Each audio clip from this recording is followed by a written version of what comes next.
Breaking news, according to Ian Rappaport, it seems that Matthew Stafford and the Rams will come to a resolution by the end of the NFL scouting combine. So within days, we will know whether Matthew Stafford is playing for the Rams again, and that this is all posturing for the right amount of money to stay put. Essentially, let other teams do the dirty work, come up with the numbers, and allow the Rams to then come in and go, okay, we'll give you that exact number that you were able to set market-wise for yourself, Matthew Stafford. Come on home. Puka Nacua, stay put in the top 6, 7 overall without a hesitation. There is another side to this coin. There's a couple of sides to this coin. The Raiders, the Giants, the Vikings are still potentially in the mix according to the Vegas odds, believe it or not. One of the top 3 landing spots still for Matthew Stafford. Vegas odds a lot of times driven by the people, not necessarily Vegas predicting it, but this is a wild turn of events right now. This news tonight, this is not a regurgitation of yesterday's content, the day before content. We don't regurgitate on this channel. We go live, we break news, we talk about stuff that's new information. This coming from Rappaport less than an hour ago, that the Rams and Stafford will have a resolution by the end of this week's combine. So within days, we will know whether you're panicking on Puka Nacua or not. This is a Puka Nacua Panic Chamber episode, by the way. And it starts right now. Live from the FantasyFootballShow.com studios. It's the Fantasy Football Show. Live! Monday through Friday, 8 p.m. Eastern. Smitty is also live whenever news breaks. From the FantasyFootballShow.com news desk, here is your breaking news.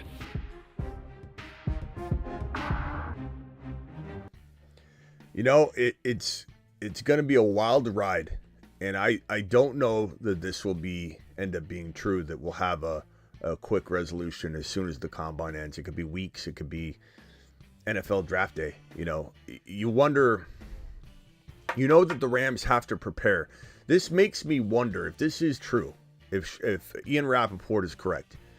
This makes me wonder how involved the Rams want to be in the Sam Darnold and Justin Fields sweepstakes. Because if it were about the number 3 overall pick, if it were, I'm not saying that the Rams aren't still going to try and acquire that 3 pick, you know, using Stafford. I think they'll take whatever they can.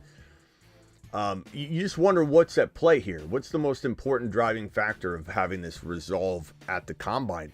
Is it the Giants wanting to usher this thing along so that they can, you know, get rid of their number 3 overall pick? Is it the Rams trying to make sure that Shedeur doesn't improve his value, and they want to make sure that while the buzz is low and no other teams are trying to get into that 3 pick, that they can sneak into it? Or is it the fact that this team, the Rams, has to prepare for Darnold, Aaron Rodgers, or potentially even Sam Darnold? It makes me feel like maybe the Rams are really trying to vie for one of those veteran options, because the 3 pick's going to be hard to get using Matthew Stafford, an older player. Everyone keeps making, you know, running jokes in the chat and the comments later of these videos like, Stafford couldn't command a number 3 overall pick if he was a rookie or a young, you know, prime of his career. And that might be true, but we also navigate in the waters of the NFL GMs and their decision making, which is not always rooted in logic. I will say it does seem an awfully tall order, which again brings me back to the Rams looking at Aaron Rodgers, Justin Fields, and Darnold. I don't believe McVay's a smart man. I don't believe he's going toward the Jimmy G route like some reports are suggesting. I think that's posture, smoke and mirrors.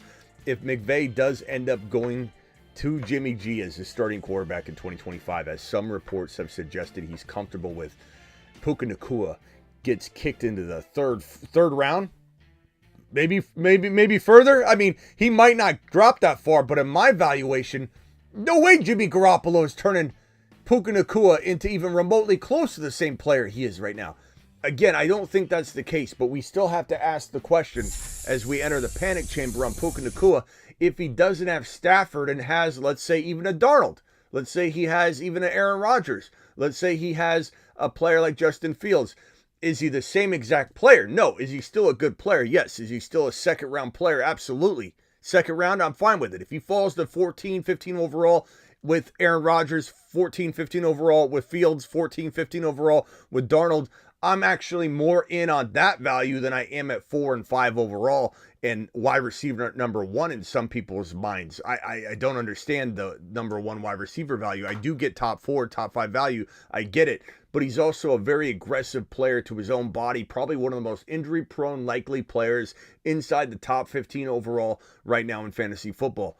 The fact that he's one of the more injury-prone likely players in the top 15 in fantasy football, and you have his quarterback potentially on the move at probably at most 50% likelihood of returning to the Rams. This is a very risky proposition at the 3, 4, and 5, and 6 overall territory, which is where Puka's going right now.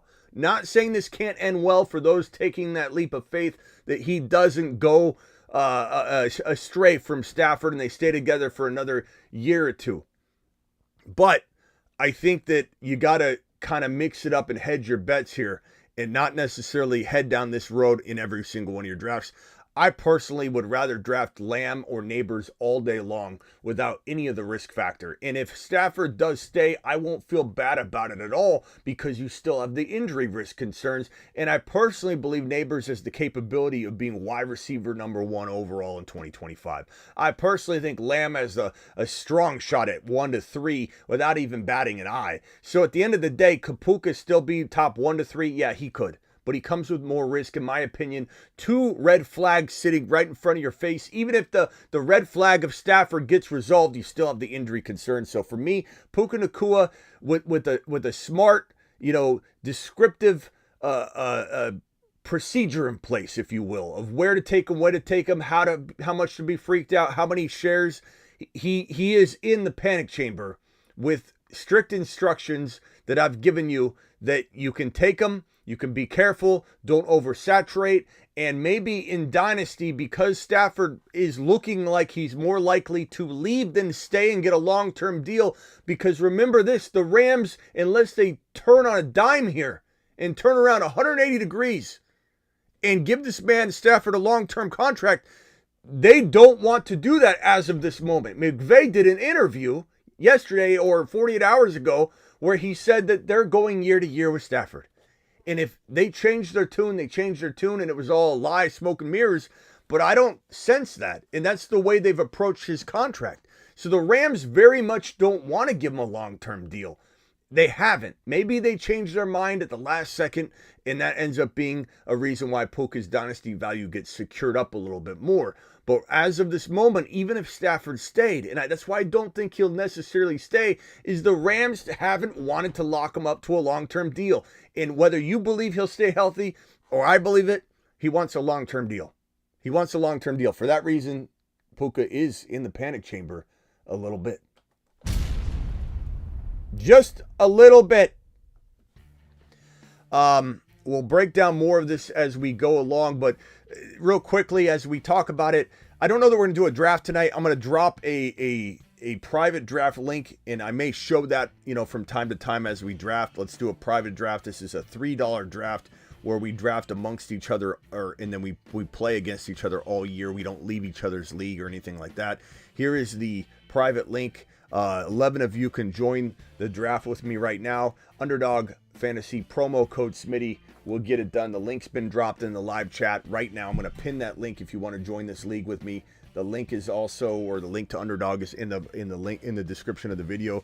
But join that draft with me. 11 more to start. We'll fill that up as we're talking. I don't know how much of it I'll show because it's a slow draft, but we'll definitely pull it up. Wow, a lot to unpack here. Rams.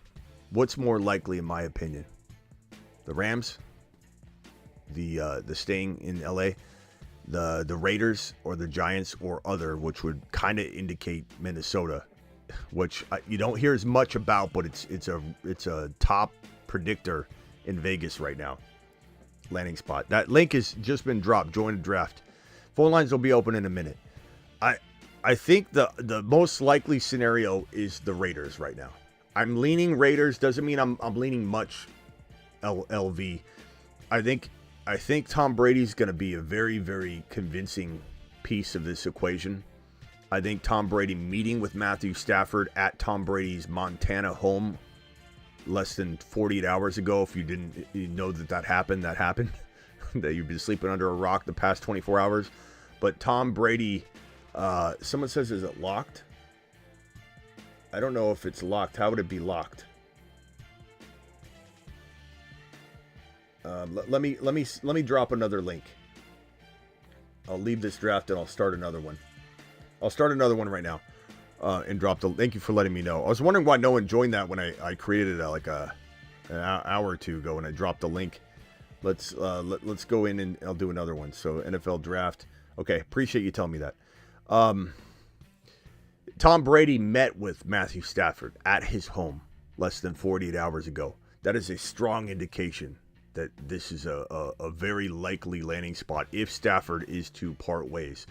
While I think it's probably more attractive to go to the Giants from a receiver perspective, I think the case can be made that the overall sum total of what the Raiders are looking to do very much more mirrors the Washington Commanders' turnaround than the Giants doing it.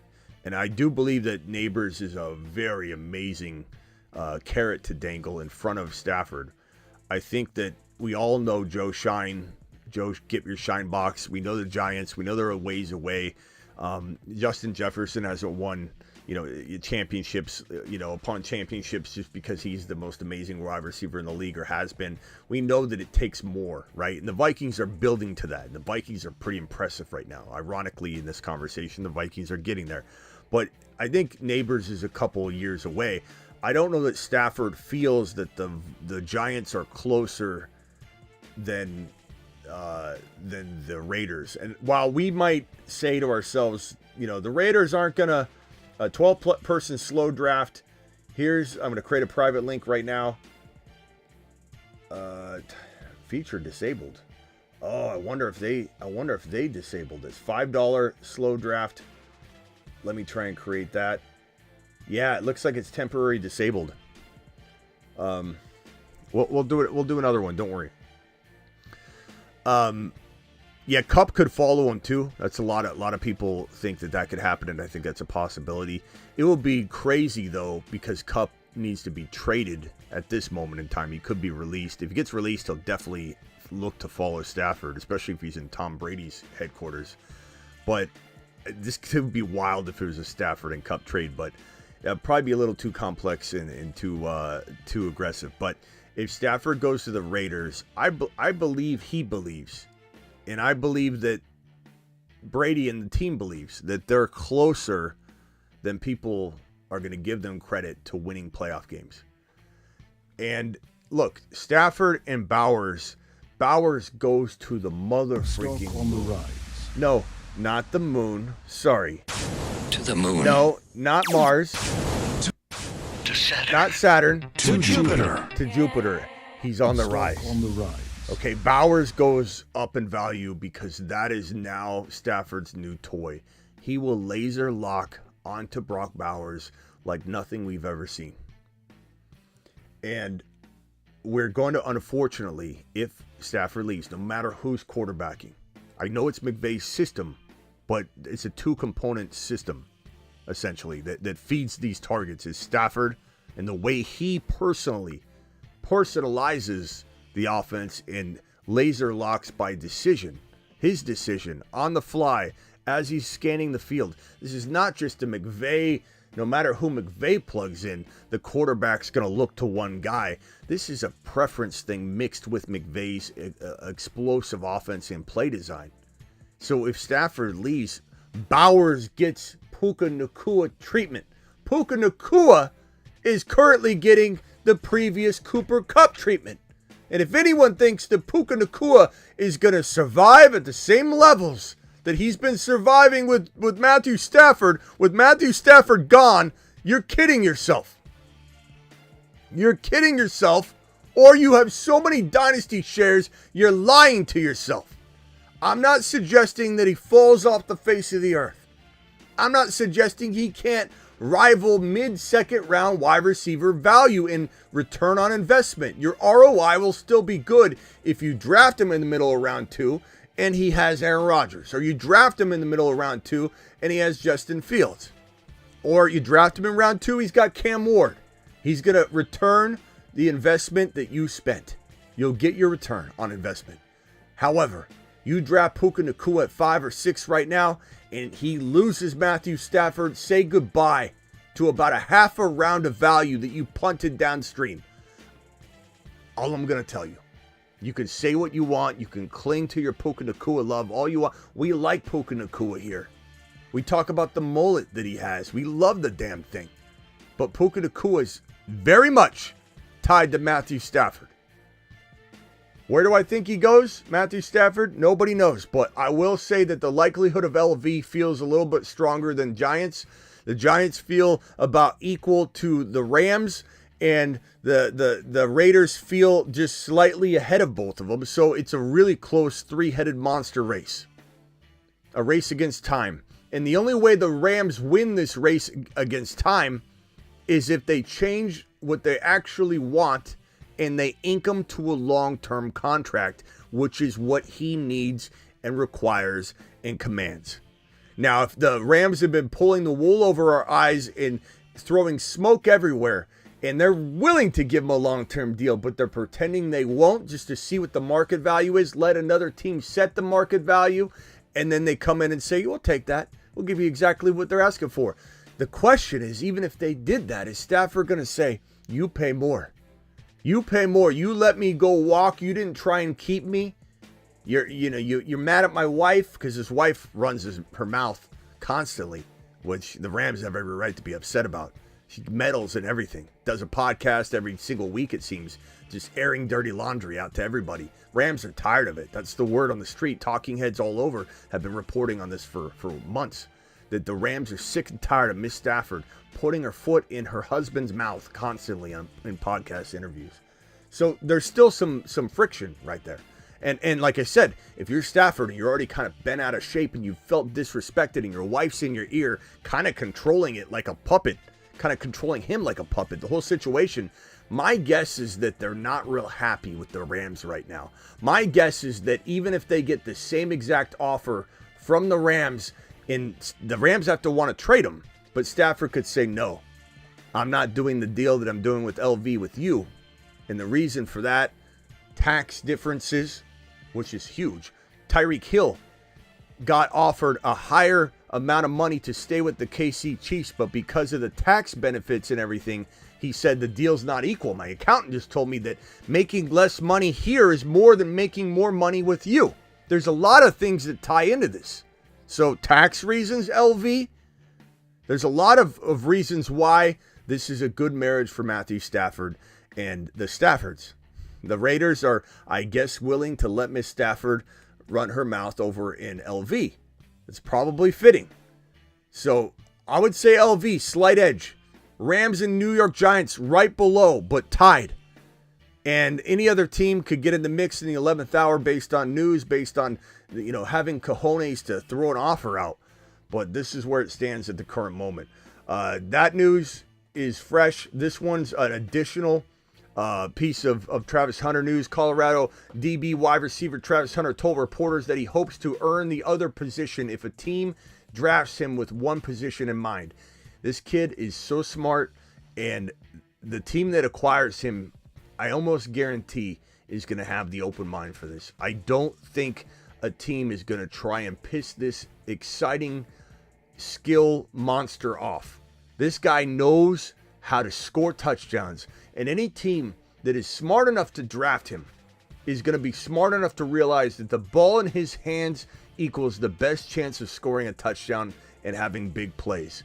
This guy is first a wide receiver in my mind. I can't tell you what the team's going to do that drafts him, but stop listening to people that have been feeding you garbage information about him playing more DB than wide receiver. The truth is, none of us know. I don't know. No one knows. What we do hear is him defend the wide receiver usage in position and desire constantly. And he said his first interview with a team at the Combine was about wide receiver alone. They interviewed him as a wide receiver prospect, not a DB prospect.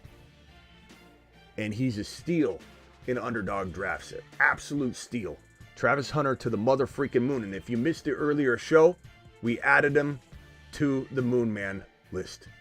The Moon Men, dropping loads in outer space. Why did we add him to the Moon Man list? Space Monsters. Why is he a space monster dropping loads on the moon? Because he's going in the 10th and 11th round. His counterpart, Ted McMillan, who we love, this is not a knock on him, is a 4th round redraft wide receiver, 3rd round dynasty. Why is this man in 10-11? Because people are listening to people making up stuff about what they know and who they've talked to, and their trust me bro source that says that he's going to play